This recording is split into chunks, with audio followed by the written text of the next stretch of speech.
నమస్తే welcome to KK news నేను శ్రీదేవి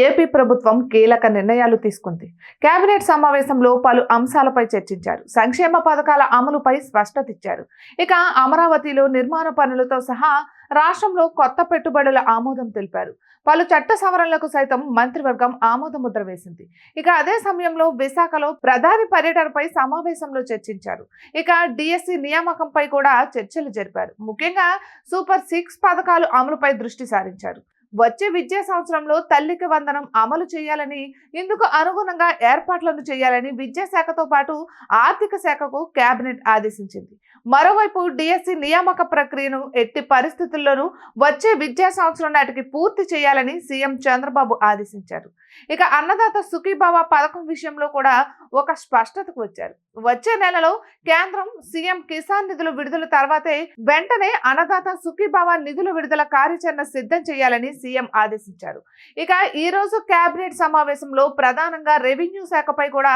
చర్చ నడిచింది రాష్ట్రంలో రెవెన్యూ సదస్సులు చర్చకు వచ్చాయి రెవెన్యూ సమస్యలు పరిష్కారం కోసం మంత్రివర్గ ఉపసంఘం ఏర్పాటు చేయాలని నిర్ణయించారు ఇక రెవెన్యూ ఫైనాన్స్ పరిశ్రమలు మున్సిపల్ శాఖల మంత్రులతో ఉపసంఘం ఏర్పాటుకు నిర్ణయించారు మంత్రివర్గ సమావేశంలో 14 కీలక అంశాలకు మంత్రివర్గం ఆమోదం తెలిపింది ప్రధానంగా అమరావతి రాజధాని నిర్మాణానికి సంబంధించి 2733 కోట్ల రూపాయల పనులకు కేబినెట్ ఆమోదించింది అమరావతిలో 2 ఇంజనీరింగ్ కాలేజీల పనులతో పాటు భవనాలు లేఅవుట్ అనుమతులను మున్సిపాలిటీలకు అప్పగిస్తూ చేసిన సవరణ ప్రతిపాదనను కూడా ఆమోదం తెలిపింది ఏపీ కేబినెట్ ఇక డిప్యూటీ సీఎం పవన్ ప్రాతినిధ్యం వహిస్తున్న Pithapuram area development authority green signal ఇచ్చింది కేబినెట్ అక్కడ 19 నూతన పోస్టులకు అనుమతినిచ్చింది అలానే తిరుపతిలో ఈఎస్ఐ ఆసుపత్రిని 50 పడకల నుంచి 100 పడకలకు పెంపు ప్రతిపాదనను అంగీకారం తెలిపింది ఇక రామయ్యపట్నంలో బీపీసీఎల్ రిఫైనరీ ఏర్పాటుకు ఆమోదించింది ఇక ఈ నెల 8న